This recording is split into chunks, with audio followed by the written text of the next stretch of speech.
mem. Dibubrangnya.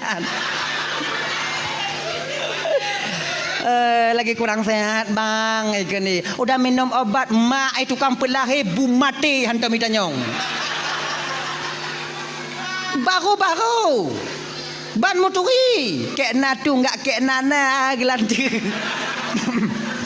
Laginya mau tunangan, atensi kemarahan sudah mulai meningkat. Cakap lagi ji, sabuh hana balah WA ji, kadang-kadang menghop ji badannya. Nyo adik-adik lo yang inong dek yang gadi-gadi. Awaknya yang kamu tunangan, dek dia hana sempat diangkat telefon awaknya oleh tunangan awaknya. Kon maknai kamu hana kamu peduli ke awaknya. Kon awaknya untung yang kamu pikiri. Toh jila mego lomsep je bodrin hana tahu kumit. Ya, mendekat dia awaknya WA kamu hana kamu balah ni jong wati terus meraun noi kena dong ji. Di bangga aman. Wate kamu kawin tamah